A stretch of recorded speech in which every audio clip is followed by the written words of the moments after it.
Hey everybody, time for another Stout Man movie review during this month of horror. This time around I'm going to be reviewing something that just came out. I know, oh my god, he still reviews movies that just came out? No way. Yes I do. And this time around it's going to be a review for the new Disney remake of Frankenweenie from Tim Burton. Alright. I have to preface this by saying I don't hate this movie. I swear to God, I don't actually hate this movie. But despite having gotten to see it for free the day before it came out, I still wasn't impressed. There was just too many things that were wrong with this movie and just were not good at all. I don't understand why. I mean, if you go and you compare it to the original, which not a bad idea in this case actually. If you go and you compare it to the original 30-minute short, what you're gonna find is that they took everything from the 30-minute short, they put it in the movie, and then they added about an hour of fluff, and that's the movie. Everything that most fans of the original were worried about pretty much came true. Now, that doesn't mean that what they were worried about was that big of a deal, because yeah, um, it sucks that this happened, but that doesn't mean it's the worst travesty ever. It's not like they did anything that we didn't expect them to do. Just from seeing the trailer, you can probably get a sense that they were going to go in a certain direction with it, and that sense that you got, for the most part, was probably correct. Sadly. Because I really wanted to like this. I really wanted this to be better than I expected. And I guess certain areas of it were, but for the most part, it was exactly what I was expecting, and I was not happy with that.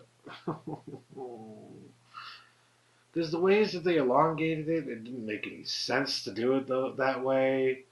Like there's this whole baseball narrative that's thrown in there, and it's just like that doesn't make any sense.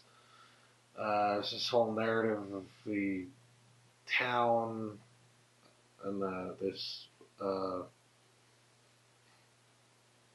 It's just a lot that doesn't make any sense in this movie. Um,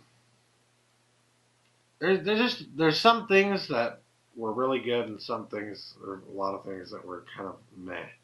The one that stood out to me as being really why did they do this uh, was Danny Elfman. Danny Elfman, a composer many of you are familiar with. He's worked with Tim Burton in the past. All I need to say, Beetlejuice. We all know the theme to Beetlejuice.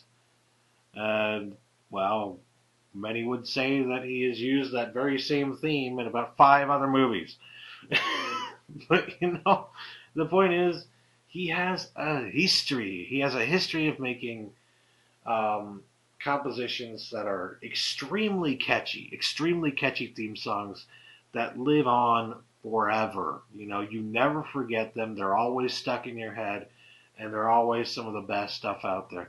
A lot of people will say he's not the greatest composer ever for film or anything like that, but you still have to acknowledge that the guy makes some pretty catchy, awesome music, and he has in the past at least. But sadly, even though he took another position with Tim Burton and did the soundtrack for Frankenweenie, it isn't very good. In fact, I would hazard a guess to say, in my personal opinion, it's probably the worst thing I have ever heard from Danny Elfman. There is no heart in this composition. There is no soul. There is only light-hearted, fluffy bullshit that amounts to basically nothing. I mean, you don't really feel anything. You feel no emotion with this soundtrack. It is almost emotionless. It is, as I described in my review on Geeky.com, vanilla. It's just enough to get by with nothing special about it at all. There's not even very much about it that even sounds remotely like anything Danny Elfman would do. Honestly, I'm not really disappointed in Tim Burton. I'm not really disappointed in Disney. I'm not really disappointed in anybody for this except for Danny Elfman. Danny, what happened, man? I love you, but what the fuck happened? I mean, I swear, there was only one little note in there that I was like, oh my god, is that Danny Elfman? And sure enough, staying after the film to see who did it, Danny Elfman. Like, I only noticed it once in the film. One little twang that was like, oh, that's Danny Elfman. And the rest, the entire rest of the movie, it's bland as fuck.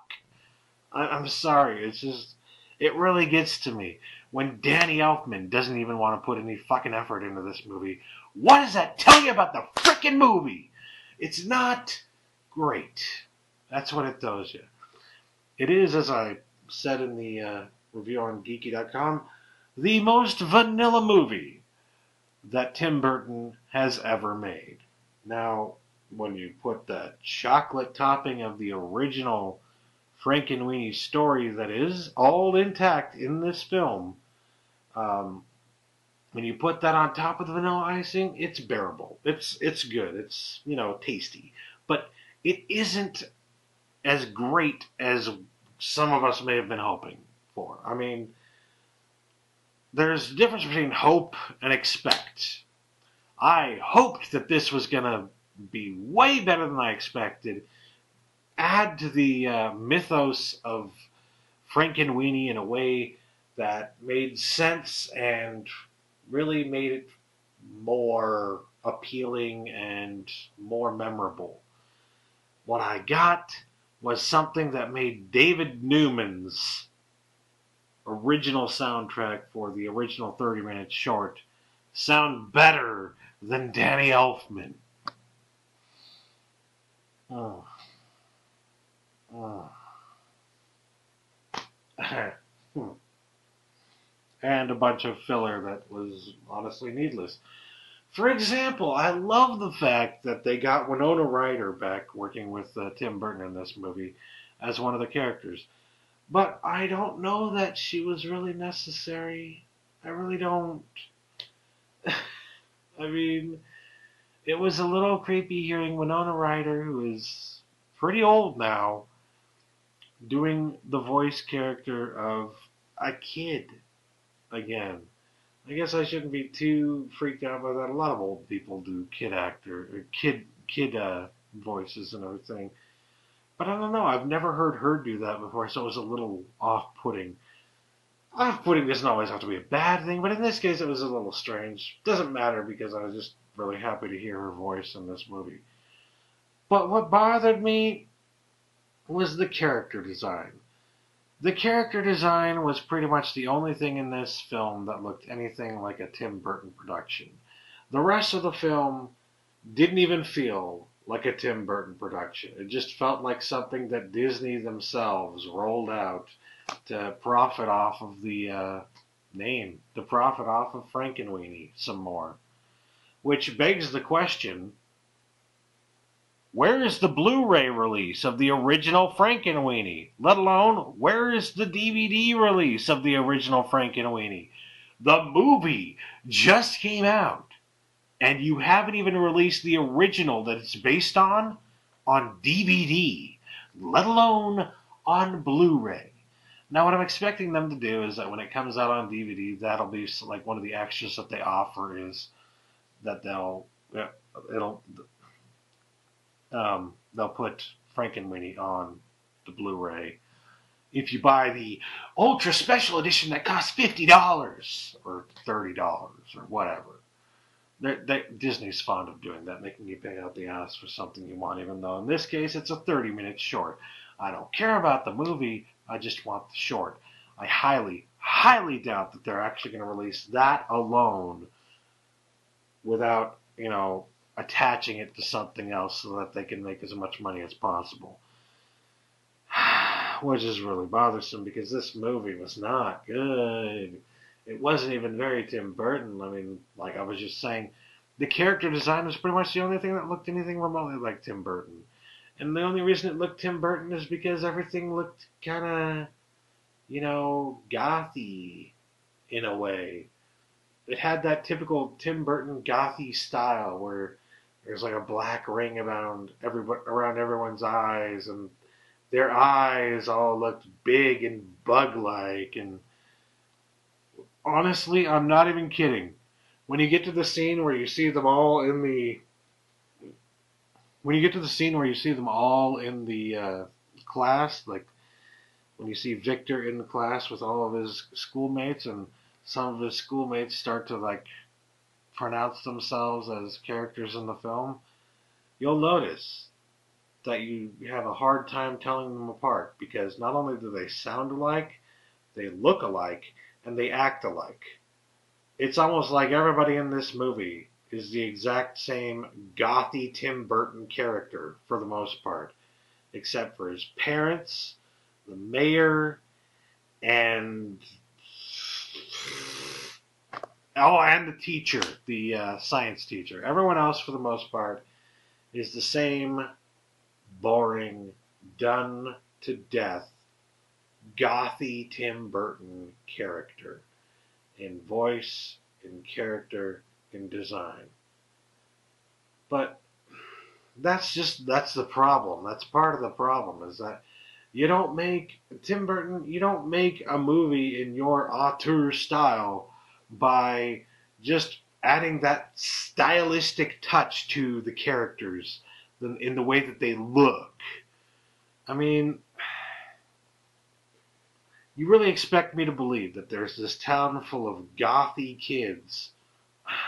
It's just, even Invader Zim had more to it than this. I mean, Invader Zim, you could argue a lot of the characters were very similar in type, but there was more to that than there was in this fucking film.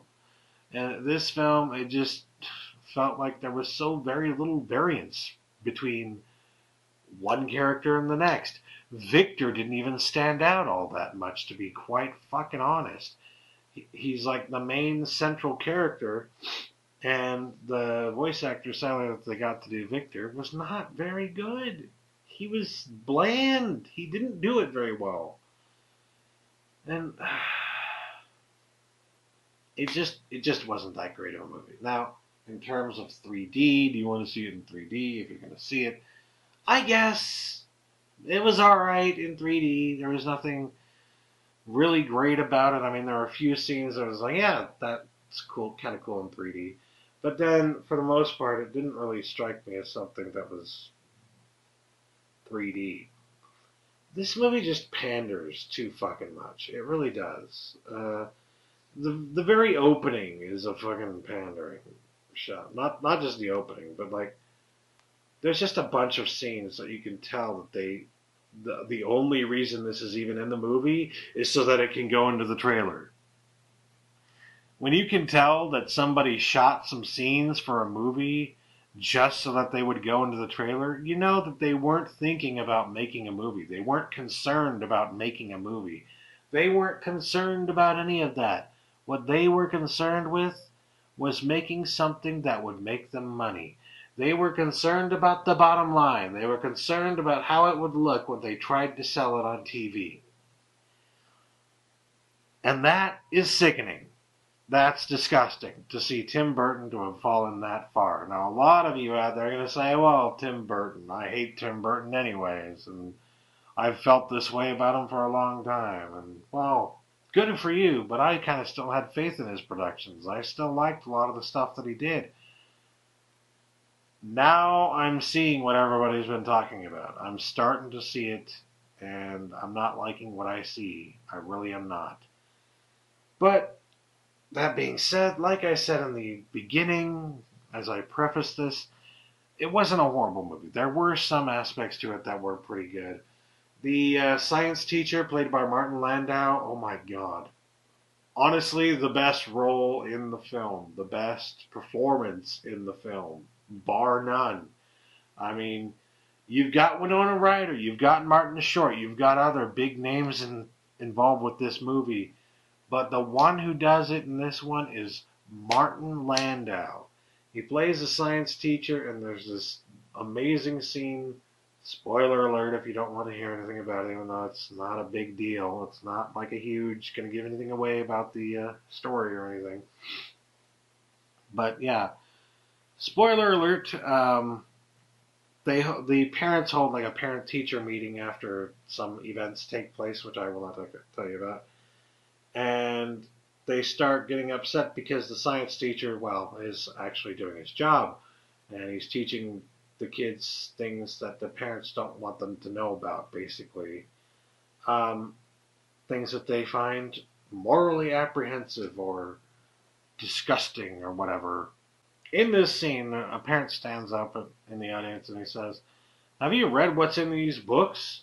I mean, they don't even count Pluto as a planet anymore. In my day, Pluto was good enough to be a planet." Like, that's what it's all about. It's kind of humorous. But, yeah. I know a lot of people are going to be like, yeah, but no, this is supposed to be a joke. So, the real hilarity comes when Martin Lando's science teacher guy comes up and speaks to the parents, and basically, in no uncertain terms, calls them all idiots. Says, "Now I know you don't like what I've been teaching your kids, but that's just because you're all idiots." It's just like, yes! Thank you! This is the best fucking commentary in the movie. This is exactly what we need to be showing to people. So, yeah, that part alone, if for nothing else, for that part alone, you need to see this movie. Because, yes, the rest of it is pretty bland, but that scene alone is, I would say, worth seeing the movie. I don't know if it's worth seeing it in theaters, but it's worth checking it out eventually. You know you're probably going to check it out anyways. It's frickin' Frankenweenie, alright? But, yeah, just be forewarned, it's a pretty bland movie for the most part. The ending isn't even very, tight. Just, this whole movie just feels thrown together. But thanks to those few little things, little touches that make it like, that was cool. Or the, all the mentions to, or the homages, I should say, to classic horror movies, all that stuff. And of course, just the science teacher scene at the parent-teacher conference scene. Those all make it something that it's like, yeah, you definitely need to see this eventually, but it's not the best movie, honestly. And it's probably not one of my favorite Tim Burton movies at this point. I'm just disappointed at the direction that they took, at the apparent inability to care that a lot of the people attached to this film had. For them, it was clear that for a lot of people this was just a payday. So to Martin Landau, I just want to say thank you for being one of the only people who actually took this seriously and putting some real freaking heart and soul into your character, because it did pay off, and I did enjoy those scenes. But yeah, that being said, do I give it a passing grade? Yeah, I gave it a 6 out of 10, which for me is kind of like a C+. C+ movies I will definitely check out. I enjoy C+. It's good enough for me.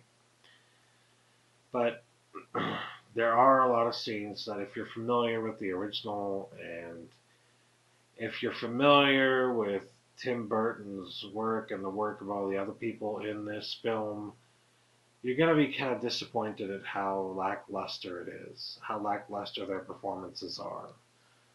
Particularly with Danny Elfman, when you won't even notice that the music is there. It's just background noise. It literally is. It's one of those scores that literally is background noise. There's nothing special about it. There's nothing it adds to the movie. It's just bland as hell. Ah, so disappointing. But the good news about Frankenweenie, for those who don't know, is that maybe we might get it on Blu-ray, like I said, in the fashion that I described. Might be attached to the Blu-ray for the movie, if we get lucky. I don't know for sure. I'm just saying maybe they'll do that. Maybe they'll throw that in. But even if they don't, good news. Disney has shown in the past that they don't really care about the content that gets posted to YouTube. I mean, they've got some classic Disney animated shorts on YouTube that have over 7 million views, and they have yet to take those down. And yet another thing that they haven't taken down yet and is on YouTube right now, Frankenweenie. The original Frankenweenie. The entire thing for free on YouTube right now. Link in the doobly-doo. Or, if the doobly-doo ain't your thing, go right there. I will make a little annotation right here for a link to the video. So yeah, there you go. If you're wanting to see Frankenweenie, but you're not sure about actually paying to see the movie in theaters, just watch the original. I guarantee you'll get everything you got out of the movie, or everything you'd get out of the movie, without all the hour of fluff that you don't want. It's all right there in the original short. Enjoy. With that, I will call this long review done. So, thanks for watching. Catch ya later. Peace.